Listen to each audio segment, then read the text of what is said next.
1975 में इंदिरा गांधी सरकार की तरफ से देश में लगाई गई इमरजेंसी को असंवैधानिक घोषित करने की मांग पर सुनवाई के लिए सुप्रीम कोर्ट तैयार हो गया है। केंद्र सरकार से मसले पर जवाब मांगा है। आज का कायदा कानून इसी दिलचस्प मुद्दे पर 25 जून 1975 की आधी रात को देश में आंतरिक आपातकाल लागू किया गया था। 19 महीने तक ये अवधि रही जब तमाम विपक्षी नेताओं को या सरकार की जो विरोधी आवाजें थी उन्हें जेल के अंदर बंद किया गया। नागरिकों का बहुत तरीके से दमन हुआ।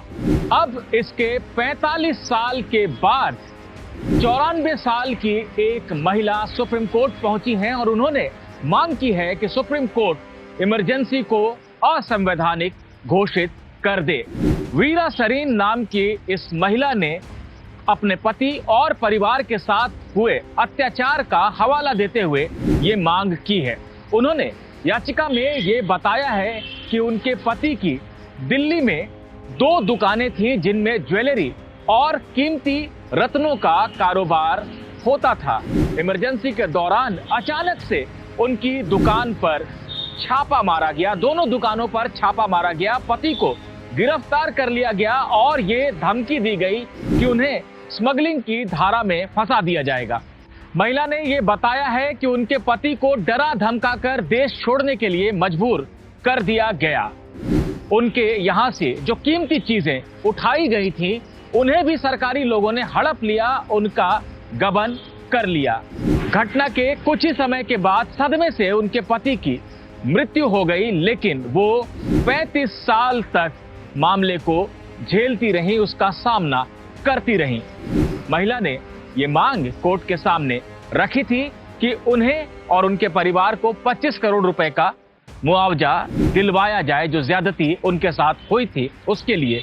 और उससे भी बढ़कर मांग ये कि संविधान का जिस तरह से हनन किया गया, लोगों के मौलिक अधिकारों का दमन किया गया, उस इमरजेंसी को सुप्रीम कोर्ट असंवैधानिक घोषित कर दे। आज ये मामला जस्टिस संजय किशन कौल, जस्टिस दिनेश माहेश्वरी और ऋषिकेश रॉय की बेंच के सामने लगा। जजों ने सुनवाई की शुरुआत में ही याचिका पर हैरानी जताई और कहा कि अब 45 साल के बाद इस तरह की याचिका का क्या अर्थ है, इस पर क्यों विचार किया जाना चाहिए। याचिकाकर्ता की तरफ से पेश वरिष्ठ वकील हरीश साल्वे ने जोरदार दलीलें रखी। साल्वे ने कोर्ट से ये कहा कि हम मुआवजे के लिए लड़ाई नहीं लड़ रहे हैं। ज्यादा बड़ी बात यह है कि 19 महीने तक देश के तमाम नागरिकों के मौलिक अधिकारों को कुचल कर रखा गया।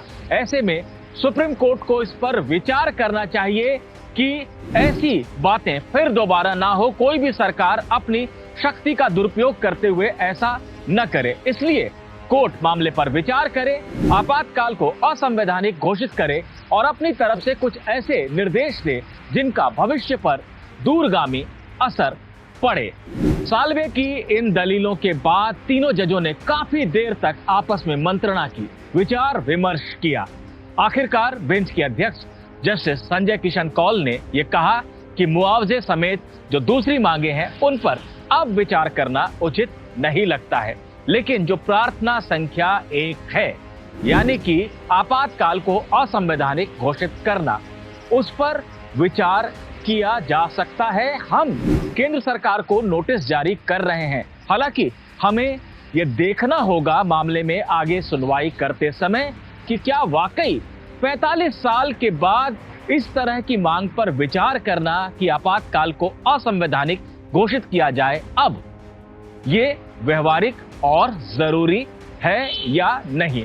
बहरहाल कोर्ट ने नोटिस जारी कर दिया है केंद्र सरकार को इस याचिका पर और हरीश साल्वे से, जो कि वीरा सरीन के लिए पेश हुए थे, उनसे ये कहा है कि वो याचिका में संशोधन करें।